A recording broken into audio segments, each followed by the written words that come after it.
Good morning guys and welcome to my YouTube channel Helpline English once again।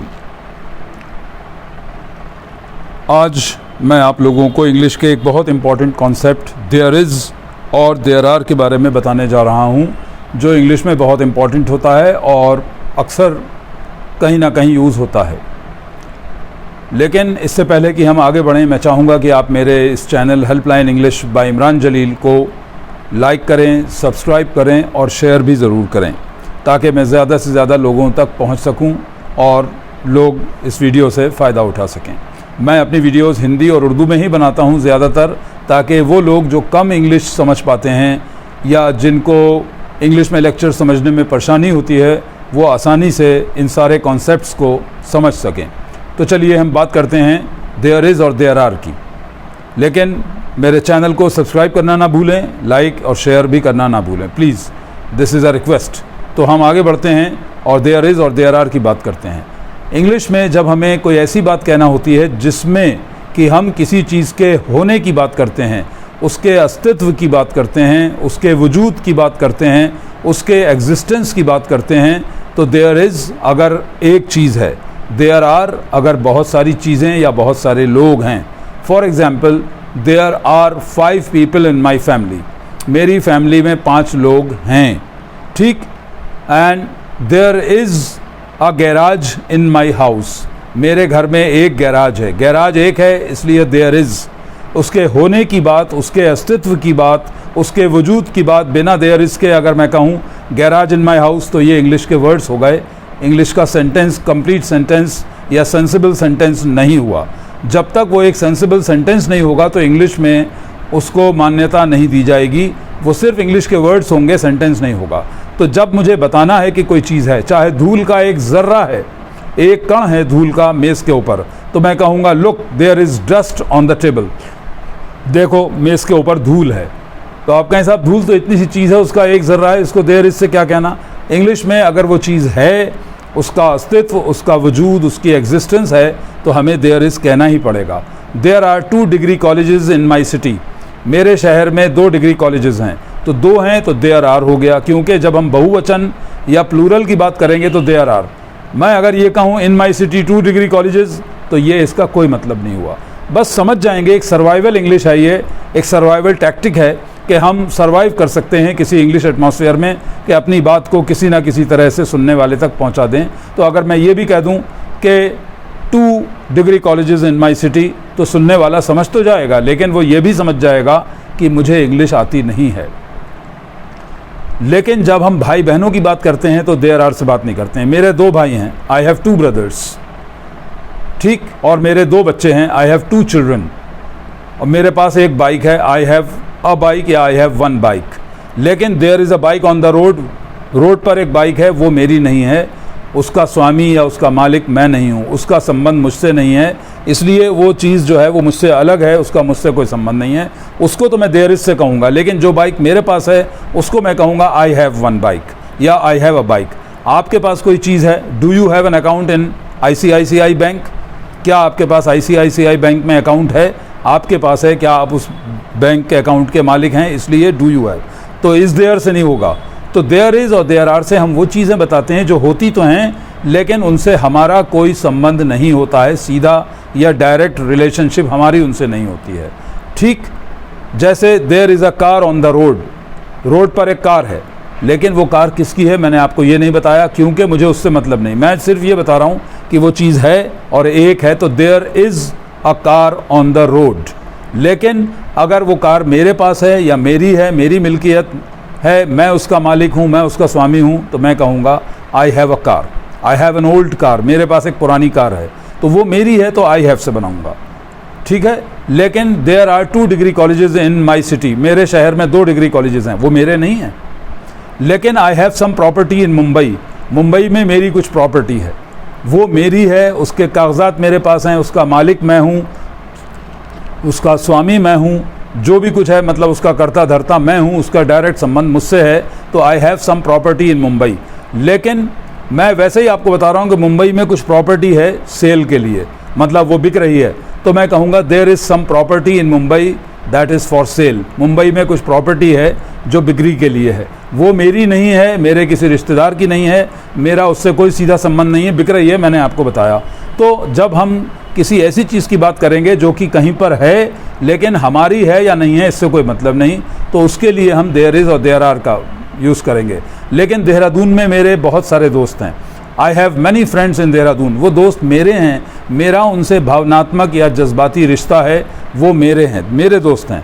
तो मैं ये नहीं कहूँगा there are some friends. I have 2 brothers, मेरे 2 भाई हैं, तो कहीं भी हैं वो, लेकिन हैं तो मेरे ना, उनसे ब्लड रिलेशनशिप मेरा है, ब्लड रिलेशन है मेरा उनसे, ठीक, मेरा उनसे भावनात्मक रिश्ता है। तो I have 2 brothers, there are 2 brothers नहीं होगा, या there are many friends in Dehradun नहीं होगा।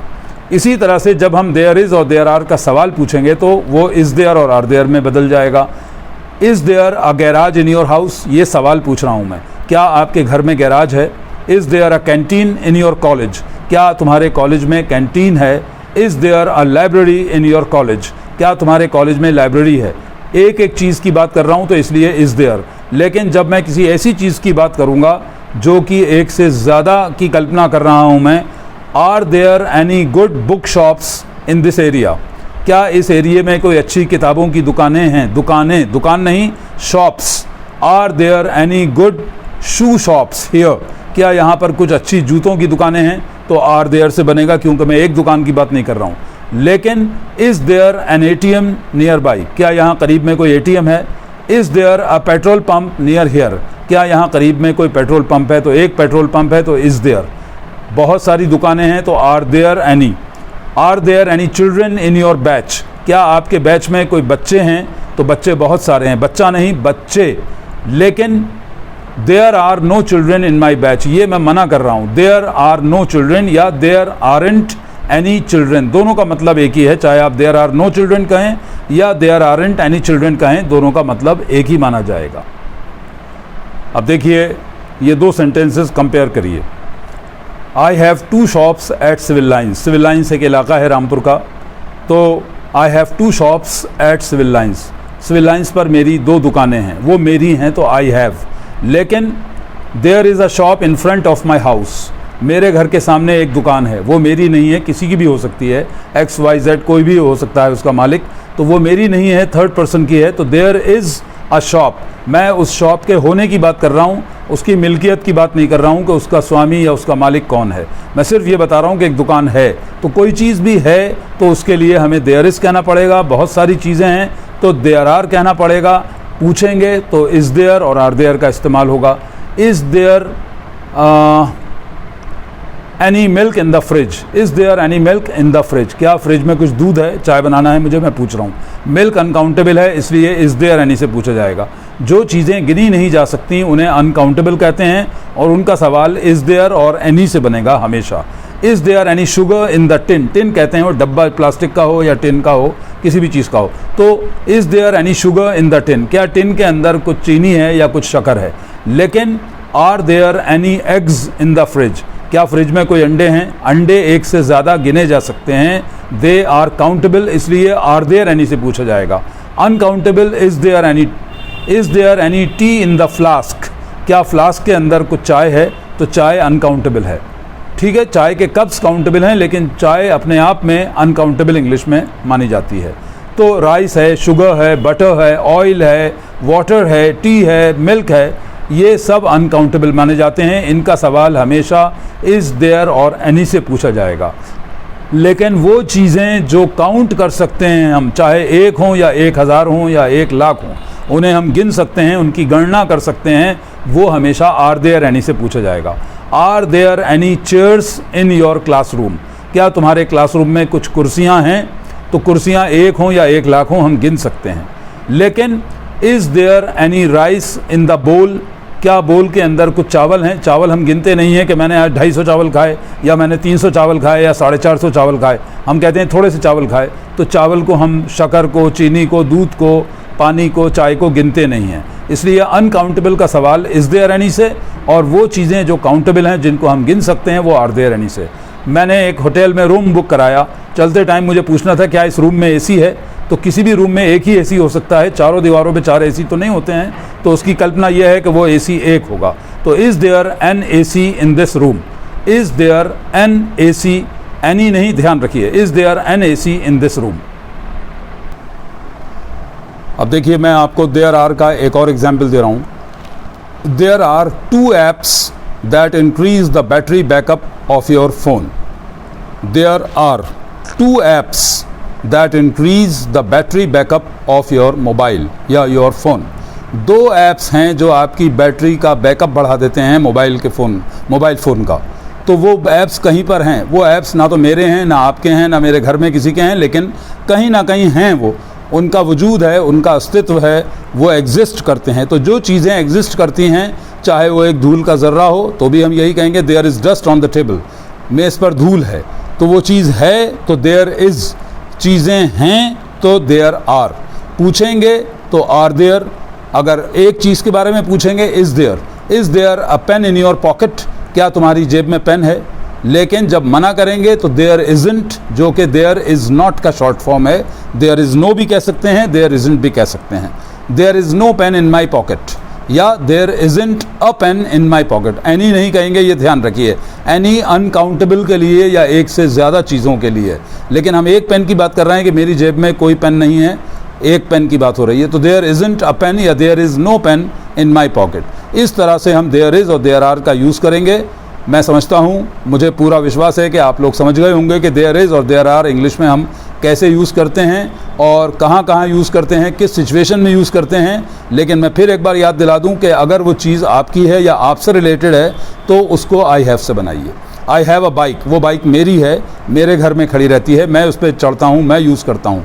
लेकिन थर्ड पर्सन की बाइक जो सामने सड़क पर खड़ी है, there is a bike on the road, सामने सड़क पर एक बाइक है, वो बाइक मेरी नहीं है, मुझे नहीं मालूम किसकी है, लेकिन वो है तो देयर इज़ अ बाइक। लेकिन अगर मेरी है तो देयर इज़ माई बाइक नहीं कहूँगा, आई हैव अ बाइक। जो चीज़ मेरे पास है, मेरे पास आपका फ़ोन नंबर है, I have your phone number, लेकिन मेरी डायरी में बहुत सारे फ़ोन नंबर्स हैं। There are many phone numbers in my diary, वो हैं, मेरे नहीं हैं, किसके भी हैं, तो देयर आर मैनी, मेरे पास नहीं है, बस कहीं लिखे हुए हैं, मौजूद हैं, उनका वजूद है, उनका अस्तित्व है। तो इस तरह से हम देयर इज़ और देयर आर और देयर इज़ंट, देयर आरंट और इज़ देयर और आर देयर का यूज़ करते हैं। मैं उम्मीद करता हूँ आपको समझ में आ गया होगा, काफ़ी इससे आसानी हो जाएगी आपको इंग्लिश समझने में, बोलने में, लिखने में, पढ़ने में, एग्ज़ाम्स वगैरह में। और इंशाल्लाह आगे की वीडियोस में मैं आपको और काम की बातें बताता रहूँगा। लेकिन चलने से पहले एक बार फिर आपसे रिक्वेस्ट कि अगर ये वीडियो पसंद आई हो, अच्छी लगी हो, कुछ काम की बात लगी हो आपको इसमें, तो इसको ज़रूर लाइक, सब्सक्राइब और शेयर ज़रूर करें। ठीक है, thank you, that's all for today and see you all in my next video inshallah. All the best, goodbye.